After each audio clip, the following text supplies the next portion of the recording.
Hello, my name's David Culliford and I'm a member of Chandlers Ford Chess Club in Hampshire in England. Today I'm going to give you a short demonstration of how to use a digital clock that you may find in a club setting. Many clubs use this particular type of clock. It's called the DGT 2010. It runs with a couple of AA batteries, which are accessed by sliding this little panel at the back. Just gently slide both sides and then angle up, that comes away, and you've got two batteries in there. We switch it on with a little button on the underside here. It's just recessed under there, and you just press that, and all of a sudden you've got a liquid crystal display at the front which starts flashing. When you've turned the clock on, the first thing to check is whether the batteries have sufficient charge in them. There isn't a battery meter available on the liquid crystal display, but if you see a little battery logo with a half diagonal slash across the battery, then that suggests the batteries are getting a bit low, and it will appear in the top between those two vertical bars just in the middle of the clock. If it's absent, then the batteries are fine. What we're going to do first is we're going to do a setting which is called a fixed time setting, a fixed period setting. And for that, we need program number 3. When you first turn off the clock, I'm going to turn it off again. As you see, blank, turn it on. You'll see 2 digits flashing, 02 we've got here. It could be anything up to about 30. We need program number 3, which is a typical one for a fixed time period. To change this particular setting, you've got a minus and a plus button on the left-hand side of the clock here. And if I do minus or negative, we go down to 1, plus, go up to 3, 4, 5, we can go up to anywhere we like. If you hold on the plus button, it will cycle round fast. And it goes right up to about 36, I believe it is, and then it starts going up and down again. So I'm going to just click it down to number 3. That's the program we want for this fixed time setting. So we've got number 3. How do we confirm that? We click this little bar, blue bar on the right hand side, which has got a tick on it. So that says everything that we're going to do henceforth is going to be in program 3, which is a fixed setting. You'll see that we've got some flashing digits. They're all set to 000. They may be set to something else when you come to them. You'll also notice that what we've got somewhere here, just there, we've got hours and minutes. So what you see is what you get. So that flashing digit is an hour, and then you've got a colon, and you've got 2 digits for the number of minutes.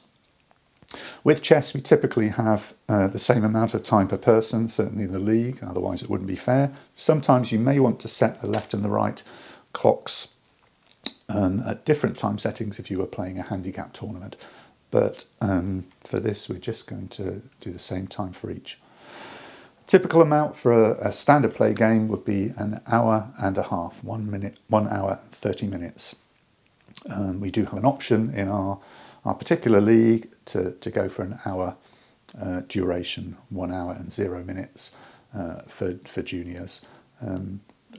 With the FIDE, the International Chess Federation rules, anything for an hour over qualifies as standard play and is rated differently from less than that, which would be rapid play, down from 59 minutes to about 10 minutes.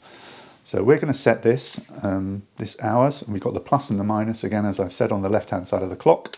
We're going to click up to 1. We confirm that with this right-hand bar here.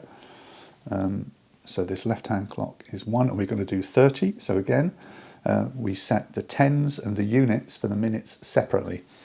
So we do plus 10, 20, 30. Confirm the tens. And then we've got a 0 there. We could have 1 hour 31, 32 if we wanted to. We don't. We want an hour and 30 here. So we're going to do that. Click the tick button, blue button on the right. Here we have seconds. Now, why would anybody want to have seconds? Almost always we work in round minutes with chess timing, but if you wanted an hour and a half and 47 seconds, you can have it.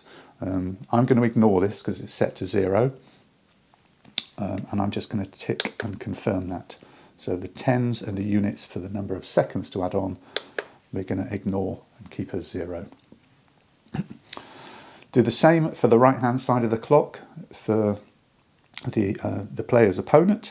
We're going to go the plus button to give it 1 hour, confirm that with the tick, and then we're going to go plus 10, 20, 30 for the tens of minutes, press tick, and then we're going to leave that as 0. Tick. So we're almost ready. We've got the seconds for this right hand, the right hand side of the clock. And as I said earlier, you know, we could go up to 1 or 10 or 20 seconds, etc. We don't want that. We're going to leave it on 0 and 0. So now we are ready to play, almost ready to play. We've got an hour and a half for each person. It's a fixed amount of time. When your time runs out, a little black flag will show on the side of the player whose time has run out, and that player loses the game in just the same way as if they would have resigned or had been checkmated. The last thing to say is how you position the clock in terms of the white or the black pieces.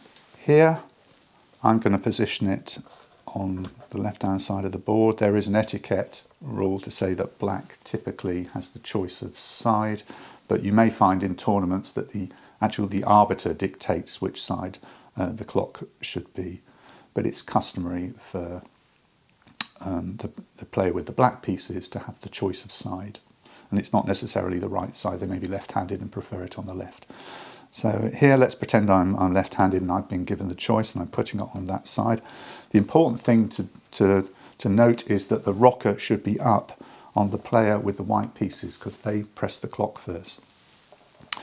And that is it. We are ready to go with a fixed time period of 1 hour and 13 minutes each. To start the game, with an old-fashioned analog manual clock, you would press the clock. Black would press the plunger.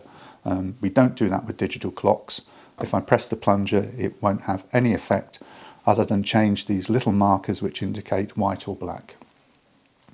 What happens is we put the rocker up so that white is ready to be the first person to play the clock, and typically black would start white's clock by pressing the blue button in the middle, the play button. So if I press that and then hold up the clock so you can see it, what you see is we're already ticking down to 1 hour 29 minutes. So white's time is now clicking. If the white player therefore made their first move, they would press the clock and it stops their time and then starts black's clock, and you can see we've clicked down to that. So that is how to set a fixed time period. If you need to pause for any reason, we just press the button in the middle, which pauses the game. If there's any kind of dispute or you need to discuss something, or that's how you stop the clock. Everything stops, the pause button shows. Then when you're ready to restart again, you press that same button, which is also a play button. And as you can see, the clock starts ticking. How do you tell whether the clock's ticking? You'll see the colon ticking on whoever, or flashing on whoever's side is to move, and that's about it.